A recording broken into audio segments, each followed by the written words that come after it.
Good morning friends, welcome to our YouTube channel. Friends, आज की video में मैं आपके साथ डिस्कस करने वाला हूं इनकम टैक्स के अंदर जो टैक्स ऑडिट फॉर्म होता है उसके अंदर एक बहुत बड़ा रिलैक्सेशन 31 मार्च 2021 तक दिया गया है उसके विषय में। चलिए वीडियो स्टार्ट करते हैं।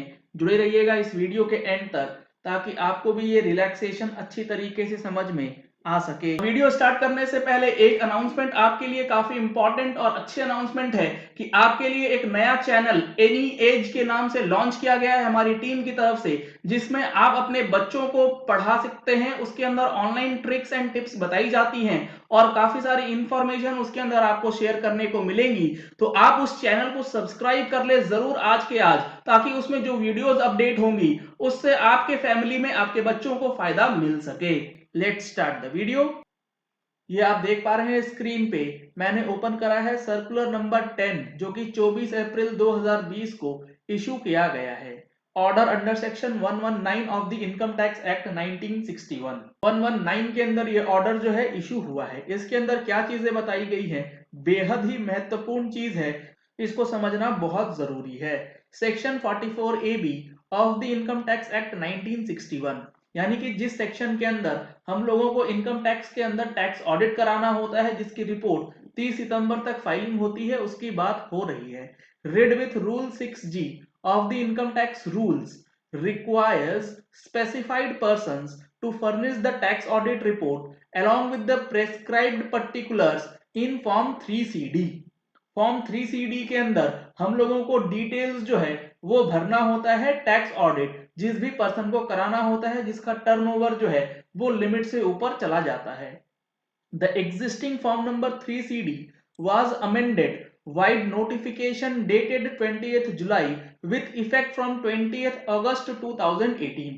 ये जो फॉर्म है हमारा टैक्स ऑडिट रिपोर्ट का फॉर्म 3CD, इसके अंदर मेजर चेंजेस किया गया था keeping in view GST implementation, जिसको 20 अगस्त 2018 से फॉर्म चेंज किया गया था। However, the reporting under clause 30C and clause 44 of the tax audit report was kept in abeyance till 31st March 2019। लेकिन ये जो चेंजेस किया गया था 20 अगस्त 2018 से, उस फॉर्म के अंदर दो क्लॉज ऐड किए गए थे, क्लॉज 30C एंड क्लॉज 44, जिसको डेफर कर दिया गया था 31 मार्च 2019 तक। जी हाँ फ्रेंड्स, 31 मार्च 2019 तक डेफर करने के बाद ये जो दो क्लॉजेज हैं इसको फिर फर्दर एक्सटेंड किया गया था 31 मार्च 2020 तक। क्या है ये दो क्लॉजेज, वो मैं आपको अभी दिखाने वाला हूं।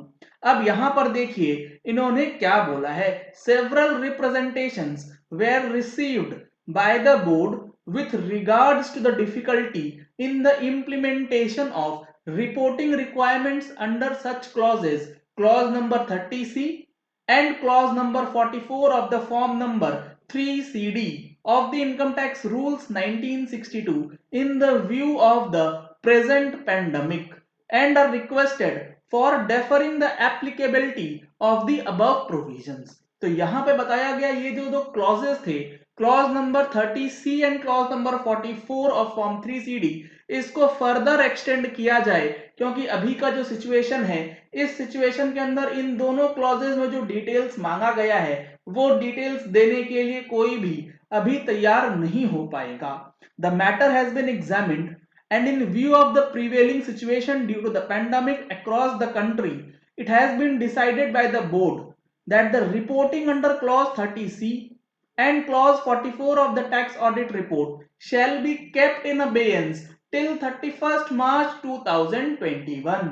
यानी कि अब हम लोगों को जो असेसमेंट ईयर 2021 के अंदर टैक्स ऑडिट रिपोर्ट प्रिपेयर करना है उसमें भी इन दोनों क्लॉजेस को अब यहां से हटा दिया गया है, एग्जम्प्ट कर दिया गया है, इसको फिर से डेफर किया गया है। क्या है ये दोनों क्लॉजेस, वो समझना जरूरी है। ये मैंने ओपन करा है फॉर्म 3CD। इसमें सबसे पहले देखते हैं जो हमारा क्लॉज नंबर 44 है वो किस चीज की बात कर रहा है और उसको डेफरमेंट करने से क्या रिलैक्सेशन आपको मिल सकता है। ये मैंने ओपन किया है clause number 44 of the form 3CD। इसके अंदर आप देखेंगे तो breakup of total expenditure of the entities registered or not registered under the GST। जी हाँ फ्रेंड्स, जीएसटी के अंदर आप रजिस्टर्ड हैं या नहीं उससे कोई मतलब नहीं है।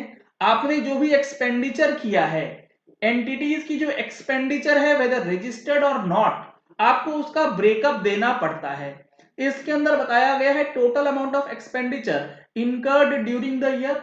आपने ड्यूरिंग द ईयर कितना एक्सपेंडिचर इनकर किया है उसका टोटल अमाउंट आपको सबसे पहले कॉलम नंबर 2 के अंदर बताना है। उसके बाद expenditure in respect of entities registered under GST. अगर आपने कोई एक्सपेंडिचर किया है और जिसका एक्सपेंडिचर है वो रजिस्टर्ड है या नहीं है वो तो मैं यहाँ पे डिस्कस ही नहीं कर रहा। आपने जो एक्सपेंडिचर किया है, जिस एंटिटी को आपने पेमेंट करा है, वो एंटिटी रजिस्टर्ड है या नहीं उससे रिलेटेड ये डेटा जो है मांगा जाता है। तो पहला डेटा है कि जिस कंपनी को आपने पेमेंट करा, जिस एंटिटी को आपने पेमेंट करा है, अगर वो रजिस्टर्ड है तो आपको ये ब्रेकअप देना पड़ेगा।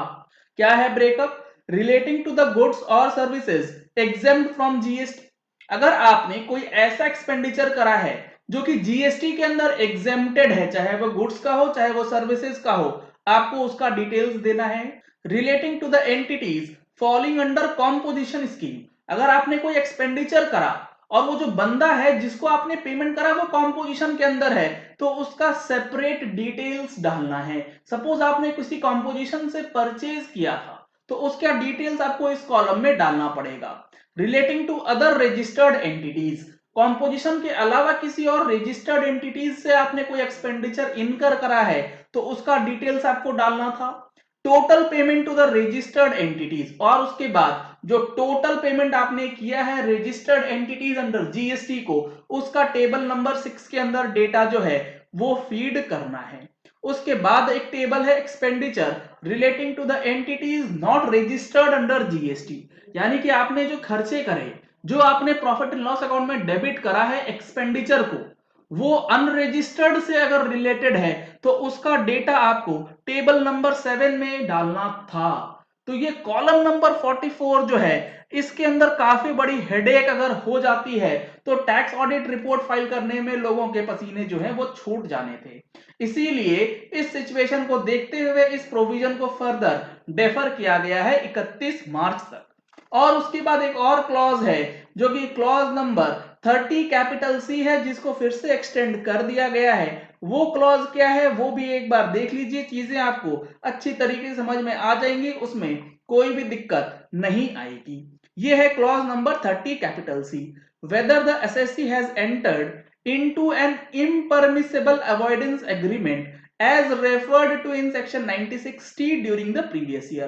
सेक्शन 96 के अंदर जो इम्परमिसिबल अवॉइडेंस एग्रीमेंट है, अगर आपने उसके अंदर कुछ काम करा है तो उसका डिस्क्लोजर आपको क्लॉज नंबर 30C में देना है। अगर आपने किया है तो यस करने के बाद आपको ये डिटेल्स स्पेसिफाई करनी है। Nature of impermissible avoidance arrangement, amount in rupees of tax benefit in the previous year arising in aggregate to all the parties to the agreement। तो ये जो दो क्लॉजेस थे जो कि काफी बड़े हेडेक बने हुए थे लोगों के लिए, इसको अब सर्कुलर नंबर 10 के द्वारा 31 मार्च 2021 तक एक्सटेंड किया गया है, यानी कि नेक्स्ट असेसमेंट ईयर से अब इनका डिटेल्स जो है वो देना है। तो ये काफी अच्छी खबर, काफी बढ़िया खबर ये निकल के आई है जिसके तहत आपको अब टैक्स ऑडिट बनाने में काफी हद तक आसानी जो है वो हो सकती है फॉर द फाइनेंशियल ईयर 1920 जिसका रेलेवेंट असेसमेंट ईयर है 31 मार्च 2021। चलिए इस वीडियो को यही एंड करते हैं। आशा करते हैं कि आपको ये वीडियो पसंद आया होगा। अगर आपको ये वीडियो पसंद आया तो इस वीडियो को लाइक और शेयर करना मत भूलिएगा ताकि मैक्सिमम लोगों तक ये इंफॉर्मेशन पहुंच जाए कि टैक्स ऑडिट के अंदर जो रिलैक्सेशन दिया गया है वो किस कॉलम में दिया गया है और कब तक के लिए मिला है। अगर आपने हमारे चैनल पे फर्स्ट टाइम ट्यून इन किया है तो चैनल को सब्सक्राइब करने के लिए नीचे दिए गए रेड कलर के सब्सक्राइब बटन को प्रेस कीजिए, साथ में जो बेल आइकन है उसे भी प्रेस कर लीजिएगा ताकि वीडियोस की नोटिफिकेशंस आप तक रेगुलरली पहुंचती रहें।